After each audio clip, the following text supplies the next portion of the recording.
Hi students, good morning all of you, and I welcome you all to this new class. You know that we are almost approaching the end of this lesson. We studied about the different climates, the different seasons in our country, and mostly we saw about the monsoon rain, how it brings rain into this country. Especially to certain places, it brings rain in abundance. Some places, because of the presence of the mountains, it is not reaching. But however, majority of the Indians, they benefit from the monsoon rains. And we know most of our farmers, they heavily depend on this monsoon rain. Their farming will be successful or not, that will depend on the timely arrival of monsoon and so on. So in today's class, let us see how the distribution of rainfall all across our country. Which are the places getting more rain, which are the places getting less rain, and so on. That is what we are going to see today. So please take your textbook, page number 35.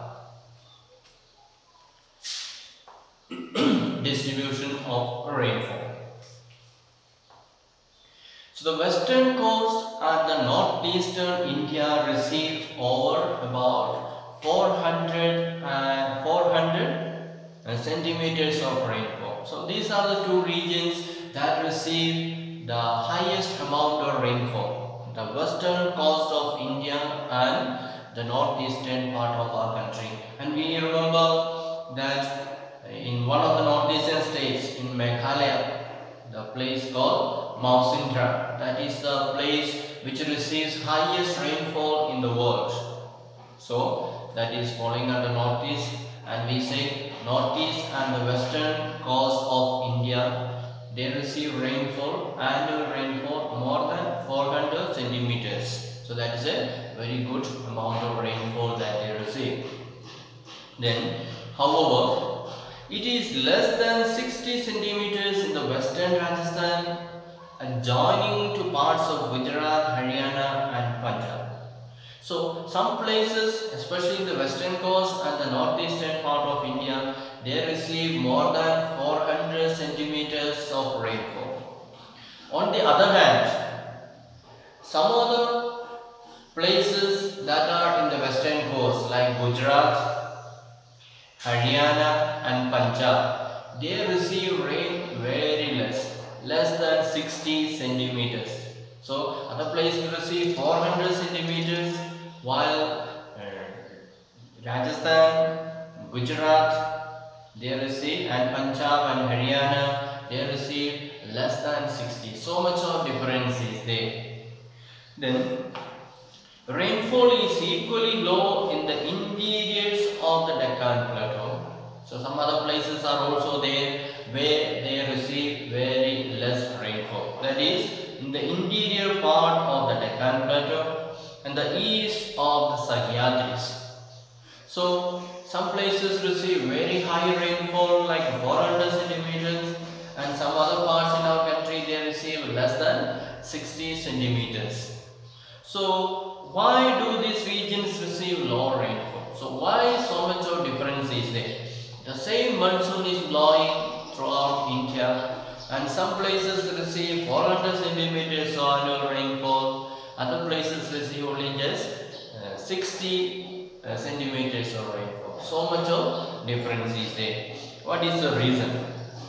So a third area of low precipitation is around Leh in Jammu and Kashmir. So another place, we said Punjab is getting very less rainfall, and another area in Jammu and Kashmir, the place called Leh, that also is receiving very less rainfall. The rest of the country receives moderate rainfall. So we can say three types of places depending on the receiving of rainfall. We said western coast and northeastern states, they are receiving very high amount of rainfall. Then some states like western Rajasthan, Gujarat, Punjab, Haryana, and some places in Jammu and Kashmir like Leh, and also the interior places of Deccan Plateau. These places they receive very less rainfall. Then all the other places they receive moderate rainfall. So we can categorize our India into three regions. The regions that receive very high rainfall, 400 centimeters. The regions that receive very less rainfall, 60 centimeters of rainfall, and the regions that receive moderate rainfall. So they may be receiving 250 to 300 and so on. So three regions. Why there is this much of difference is there? Snowfalls is restricted to Himalayan region. So Himalayan region, though they do not receive rainfall, they receive snowfall. Because of the high mountains, the snow is there and they get precipitation in the form of snowfall. So that is also one way wetting the ground. They receive the water. So owing to the nature of monsoon, the annual rainfall is highly variable from year to year. So it is because of the nature of monsoon that sometimes it starts in time, sometimes it starts very late, sometimes it starts early, and sometimes the force is very low and the rainfall will be very low and so on. So monsoon is not a steady wind. It varies year to year from year to year. Then variability is high in the regions of low rainfall such as parts of Rajasthan, Gujarat, and the leeward side of the Western Ghats. So some of the places where this variation is very high. So some places like the western parts of Rajasthan, then Gujarat, and the leeward side of the Western Ghats. We said about the Western Ghats in the western side of India, in the western coast of India there is the Western Ghats, very high, long mountains are there. And so when the monsoon wind comes from this side, these mountains are blocking. So the mountains are, the wind is coming from, let's say wind is coming from here, and this is the western mountains, and the Western Ghats are blocking this monsoon wind, and therefore this side will have rain. The other side is not reaching. That is called the leeward side, the other side of the mountain. They are not able to get much rain because the mountains, the Western Ghats are blocking the monsoon wind and making this area rain, while other places is left dry. That is called the leeward side of the mountain is very dry. They do not receive enough rainfall. And as such, while areas of high rainfall are liable to be affected by floods. So we say some places receive 400 centimeters of annual rainfall, and that is a very high amount of rainfall. And so what happens? These regions are always threatened by floods. So they receive so much of rain and it causes flood. Then on the other hand, what happens? The Western Rajasthan, Gujarat, Haryana, Punjab, and so what happens? They receive very less rainfall and therefore there is a chance of drought. So the monsoon is a blessing in one way, bringing abundance of rain for some area, while it brings a disaster for others, maybe in the form of flood or maybe in the form of drought and so on. So we see the monsoon is not distributed equally throughout the country. It varies from place to place, and it is because of the very nature of the monsoon. We can never depend completely on the monsoon. We can never predict that it is going to come every year in the same way or the same force or in the same direction. It keeps on changing. That's why some places they receive good rainfall, some places they receive less rainfall. Another reason why there is difference is the regions that are in the direction of the wind, they receive very good rainfall. Where there are mountains, the wind is deflected. If the mountain is blocking the wind, then the wind will change the direction and go to the other side. Then the other side of the mountain, they do not receive rainfall. So it all depends on the climate, the physical features, the topography, and so on. That is how the monsoon is bringing various amount of rainfall to different parts of our country. Yet we can say monsoon is a unifying bond in our country. That is our next topic. Monsoon is a unifying bond.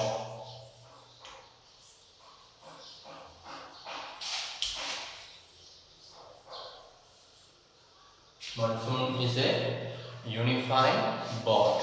So people of India are united, or monsoon becomes a cause for their unity. Let's see how. We already said monsoon is causing division in terms of rainfall. Some places receive heavy rainfall and cause flood. Some places receive very less rainfall and cause drought and so on. Yet we say monsoon is a unifying bond. How is it possible? Let us see how monsoon becomes a cause for unity among the people, among the Indians.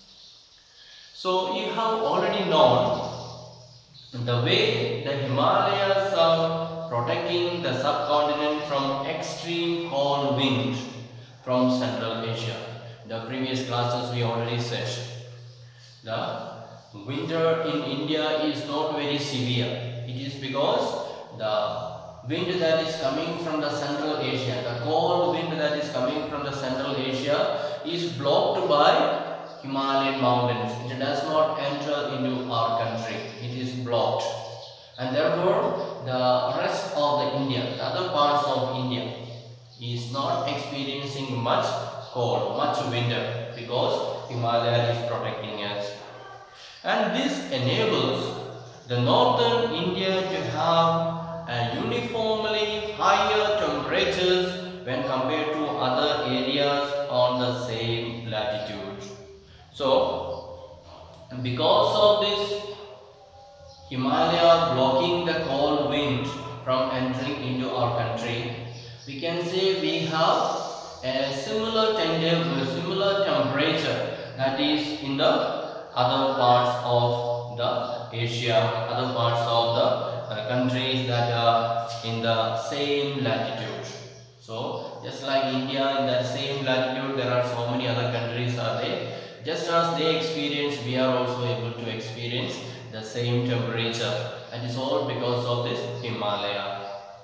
Then similarly, the peninsular plateau, under the influence of the sea from three sides, has moderate temperatures. And we know the peninsular plateau of India, that is, all the three sides are surrounded by sea or ocean.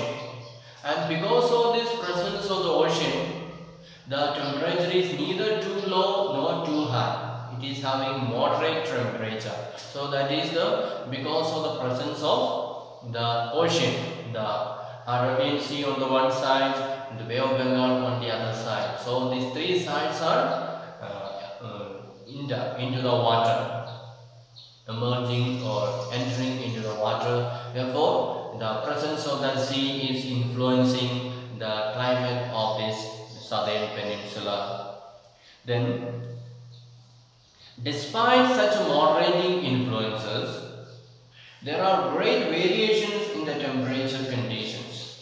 So, we say because of this ocean, it is moderating the temperature, but we still find some areas have got very different climates, different temperature and so on. So the sea is there to generalize the temperature, but still in some places or some areas they experience variation of temperature.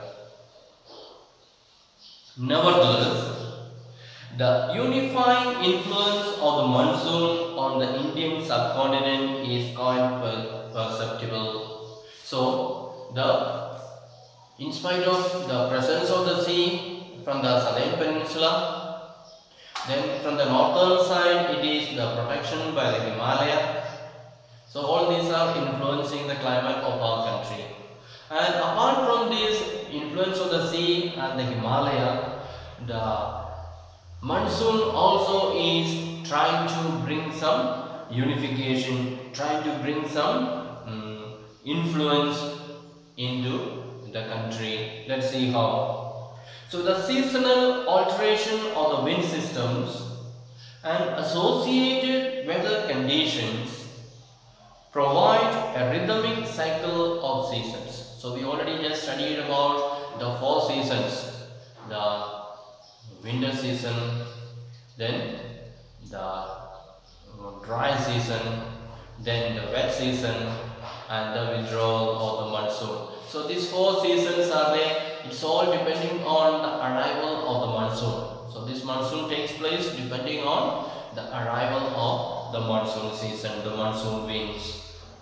And so they go on in a cyclic way. They come, they go. After some time they come and go. So it goes on rotating it. And even the uncertainties of rain and uneven distribution are very much typical of the monsoon. So it is very special about the monsoon that sometimes there is rain and sometimes there is no rain and so on. So these uncertainties, the exact date of monsoon arrival we cannot say. Every year it is not same. Sometimes it is early, sometimes it is late. So it is uncertain. And also unequal distribution. We already said the rain is not equal in every part of the country. Some places receive up to 400 centimeters. Some places receive only up to 60 centimeters and so on. So there is so much of difference is there. So in spite of all these things, there is still this monsoon is helping the unification of the people of our country.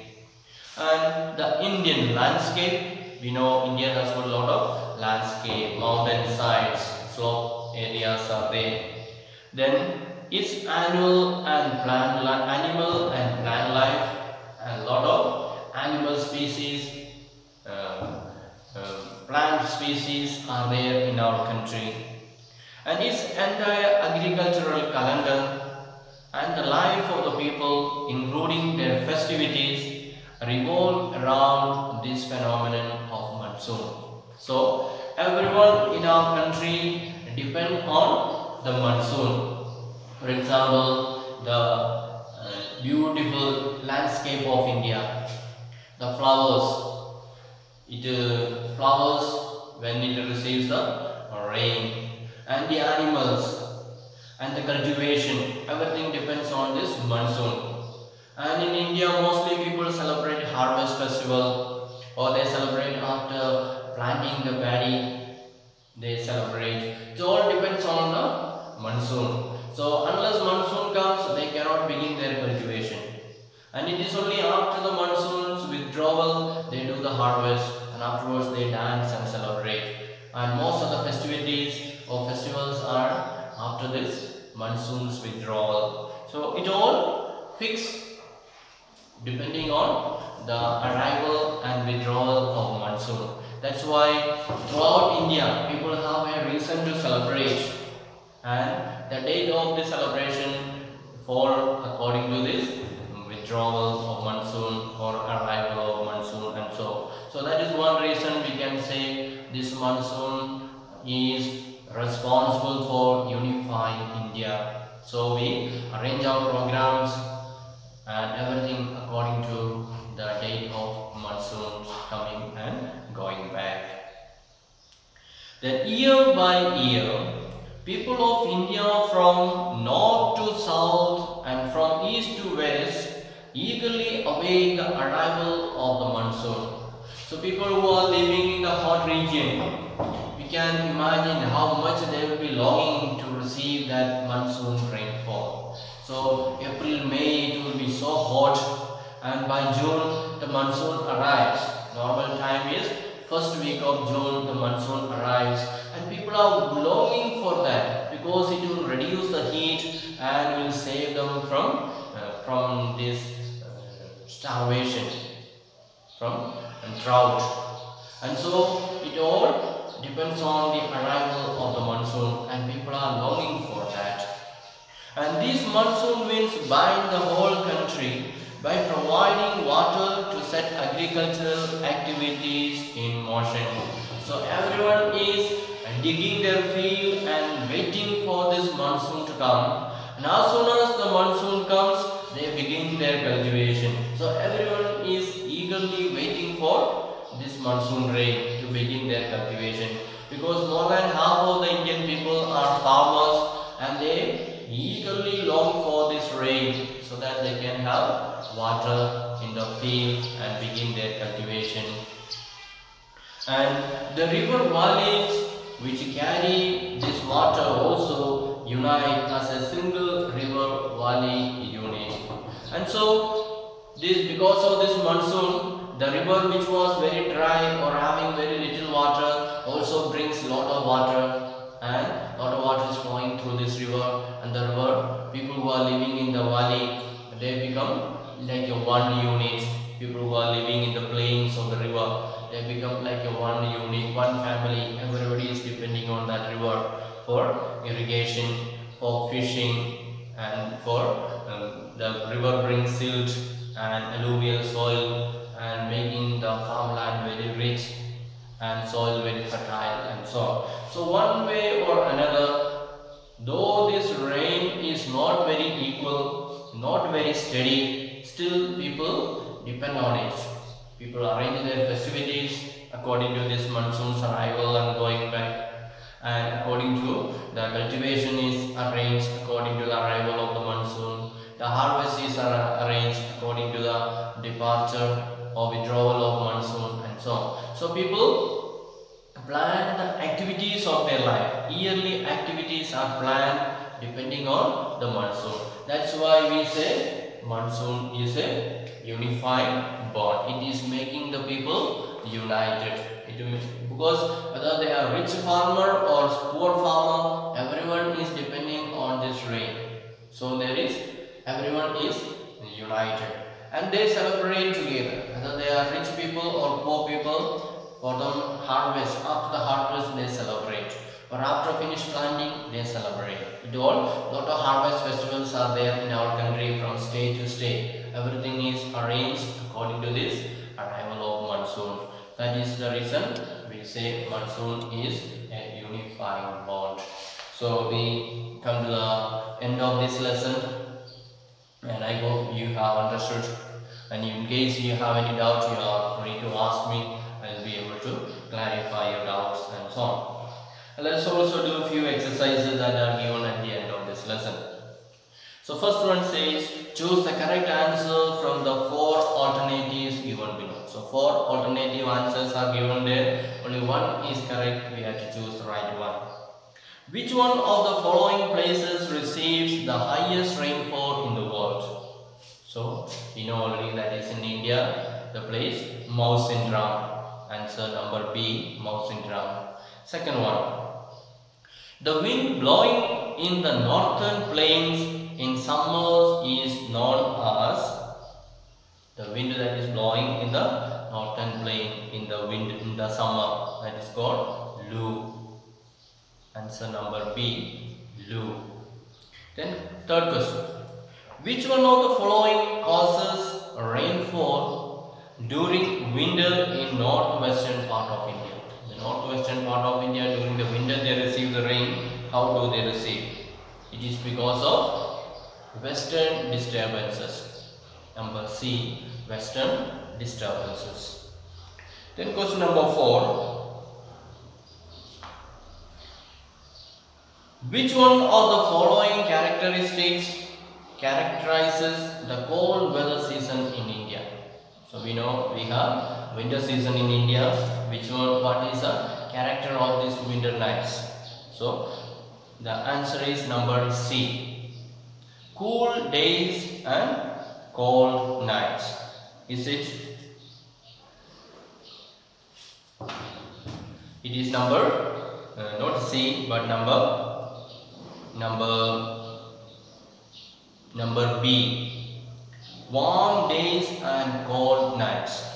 The answer is number be warm days. During the winter, the days will be warm and the nights will be cold. So, warm days and cold winds. That is the correct answer. So, the rest we will send you in the PDF form. You will be able to write it down in your notebooks and later submit it to me. Then you also have to do some homework. There is a, in the page number 40, there is a map skill. Map skill is a, so draw an outline map of India and show the following. Areas receiving over 400 centimeters of rainfall. Areas receiving less than 20 centimeters of rainfall. And the direction of the southwest monsoon over India. So you will find it in the textbook and you will be able to draw from here. So nicely draw in your notebook and give different color shades so that it will look attractive and the ideas are also very clear. So do it nicely, take your time and draw nicely, not in a hurry, but do it nicely, neatly and clean. So thank you for listening. Have a nice day. We will meet again with another lesson. So till then, have a nice time.